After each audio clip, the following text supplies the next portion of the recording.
थोड़ा सा legal suspense, थोड़ा सा कॉन्स्टिट्यूशनल ड्रामा और एक सीधा सा सवाल, क्या वक्फ प्रॉपर्टी को वक्फ डिक्लेयर करने से पहले सेक्शन 4 के तहत प्रिलिमिनरी सर्वे का होना जरूरी है या नहीं? यही मुद्दा अब सुप्रीम कोर्ट की नजर में आ चुका है और इस बार बेंच जस्टिस अरविंद कुमार और जस्टिस एनवी अंजारिया इस सवाल को कंसीडर कर रहे हैं। दर्शकों, मामला Syed Ghouse alias Nawab Pasha Kazi versus Karnataka state board of Wakfs and another SLP number 14417 of 2025 से जुड़ा हुआ है, जिसमें ये आरोप है कि कर्नाटका वक्फ स्टेट बोर्ड ने कुछ प्रॉपर्टीज को वक्फ डिक्लेयर करते वक्त सेक्शन 4 के मुताबिक कोई प्रिलिमिनरी सर्वे ही नहीं करवाया था। इस सिंपल लगने वाले प्रोसीजरल सवाल के पीछे का लीगल वेट बड़ा गहरा है। वक्फ एक्ट 1995 का सेक्शन 4 एक तरह का मैपिंग एक्सरसाइज मांगता है, एक सर्वे जो बताए कि कौन से वक्फ प्रॉपर्टीज मौजूद हैं।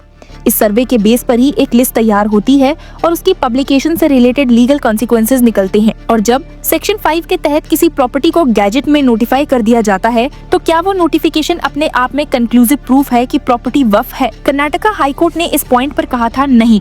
हाई कोर्ट ने वक्फ ट्राइब्यूनल के उस फैसले को सेट असाइड कर दिया था और ऑब्जर्व किया that strangely no evidence was led by defendants in this regard, therefore finding of tribunal that issuance of gadget was conclusive proof about existence of Waqf would also be contrary to law। इस observation का सीधा मतलब ये है कि सिर्फ gadget notification होने से वक्फ का लीगल एग्जिस्टेंस ऑटोमेटिक नहीं मानना चाहिए अगर सेक्शन 4 के मुताबिक सर्वे का प्रूफ मौजूद ना हो। अब इसी कन्फ्लिक्ट को सुलझाने के लिए पिटीशन सुप्रीम कोर्ट के सामने आई है। सुप्रीम कोर्ट ने इस मसले को 3 दिसंबर 2025 को सुनने के लिए लिस्ट किया है और पार्टीज को ये कह दिया गया है कि वो एक वीक के अंदर मटेरियल फाइल करे जिससे पता चले कि सेक्शन 4 की कंप्लायंस हुई थी या नहीं।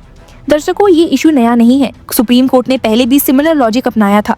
Salim Muslim burial ground protection committee versus state of Tamil Nadu 2023 में कोर्ट ने कहा था कि वक्फ का डिक्लेरेशन देने से पहले 1954 एक्ट के सेक्शन 4 के मुताबिक सर्वे करवाना साइन कोआ नॉन है। वही रूलिंग आज भी एक स्ट्रॉन्ग प्रेसिडेंट की तरह सामने आई है। अगर नोटिफिकेशन से पहले सर्वे करना ना हो और उसकी कोई मटेरियल प्रूफ ना दी गई हो तो नोटिफिकेशन वैलिड वक्फ क्रिएट नहीं करेगा। इस प्रेसिडेंट को प्रेजेंट बेंच ने भी नोट किया है, जो कि कर्नाटका डिस्प्यूट के कंटेक्स्ट में रेलेवेंट है क्योंकि दोनों ही केसेस की टेक्निक सेम स्टैट्यूटरी मशीनरी पर डिपेंड करती है। लीगल तरीके से सोचिए तो दो प्रिंसिपल टकरा रहे हैं। एक तरफ statutory procedure and rule of law जो कहता है कि फॉर्मल प्रोसेस जैसे सेक्शन 4 सर्वे कंप्लीट होना चाहिए, दूसरी तरफ administrative finality and public record का प्रिंसिपल जिसमें गैजेट नोटिफिकेशन को वेट मिलता है क्योंकि पब्लिक को एक ऑफिशियल प्रोनाउंसमेंट चाहिए होता है जिससे डिस्प्यूट्स जल्दी सेटल हो सके। पर दोनों प्रिंसिपल्स का वेट अलग अलग कंटेक्स्ट में वेरी करता है। अगर प्रोसीजर को छोड़ दिया गया और नोटिफिकेशन बस रिकॉर्ड्स में डाल दिया गया तो अफेक्टेड पार्टीज जो शायद किसी जमींदारी का हिस्सा रहे हो या जिन्होंने हिस्टोरिकली उस जमीन का यूज किया हो, उनको अपनी प्रॉपर्टी राइट्स चैलेंज करने का मौका मिलना चाहिए या नहीं, ये कोर क्वेश्चन है। इस प्रोसीजरल टसल का एक वाइडर पॉलिटिकल कॉन्स्टिट्यूशनल बैकग्राउंड भी है। 2025 में पार्लियामेंट ने वक्फ अमेंडमेंट एक्ट पास किया जो काफी कंट्रोवर्शियल रहा। सुप्रीम कोर्ट ने पूरे एक्ट को नहीं रोका लेकिन कुछ की प्रोविजंस को इंटरिम स्टे पर रख दिया। इनमें से सबसे ज्यादा अटेंशन 5 ईयर प्रैक्टिसिंग मुस्लिम रिक्वायरमेंट पर गई, जिसे कोर्ट ने सस्पेंड कर दिया जब तक स्टेट गवर्नमेंट्स रूल ना बनाए। कोर्ट ने ये भी कहा कि एग्जीक्यूटिव ऑफिसर्स को ऐसे डिस्प्यूट्स डिसाइड करने का अधिकार नहीं देना चाहिए जो सिटीजन्स राइट को एब्जुडिकेट करते हों, क्योंकि ये सेपरेशन ऑफ पावर्स को वायलेट कर सकता है। कोर्ट ने कुछ ऑब्जर्वेशंस भी किए regarding inclusion of non Muslims in Waqf bodies और प्राइमा फेसी व्यू में सेंट्रल वक्फ काउंसिल में 4 और स्टेट वक्फ बोर्ड में 3 नॉन मुस्लिम मेंबर्स से ज्यादा नहीं होने चाहिए, ये डिसाइड किया, जिन्हें कोर्ट ने स्ट्रिक्टली प्राइमा फेसी कहा और डिटेल्ड मेरिट हियरिंग में चैलेंज के लिए खुला छोड़ दिया। ये इंटरिम ऑर्डर वाइड रेंजिंग था और इस पर काफी रिएक्शंस आए। कुछ ग्रुप्स ने इसको इनकम्प्लीट बताया तो कुछ ने वेलकम किया। अब इस बैकग्राउंड को समझे बिना कर्नाटका केस का प्रैक्टिकल इफेक्ट समझना मुश्किल है। अगर कोर्ट ये डिसाइड करे कि सेक्शन 4 सर्वे जरूरी है तभी सेक्शन 5 नोटिफिकेशन वैलिड होता है तो स्टेट बोर्ड्स को पहले से कई नोटिफिकेशंस पर दोबारा प्रूफ फाइल करना पड़ेगा। कोर्ट्स को फिर ये देखना पड़ेगा कि historical records, revenue entries, oral evidence और एडमिनिस्ट्रेटिव लॉग से क्या प्रूव होता है। ये एक तरह का ट्रुथ फाइंडिंग एक्सरसाइज होगा जिसमें एविडेंस लेड अप्रोच डोमिनेट करेगा। और वही हाई कोर्ट ने भी कहा था that strangely no evidence was led by defendants in this regard.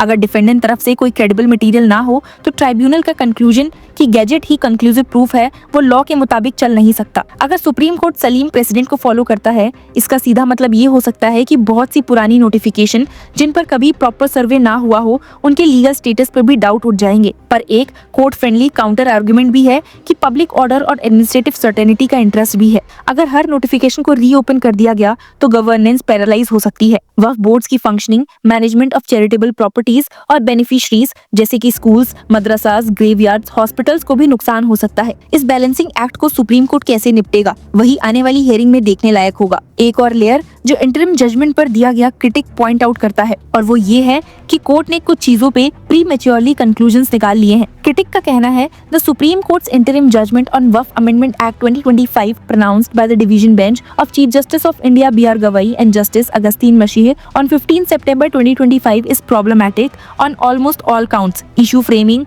adjudicatory reasoning, legal interpretation and the ratio। अब क्या एक्सपेक्ट करें 3 दिसंबर की हियरिंग से?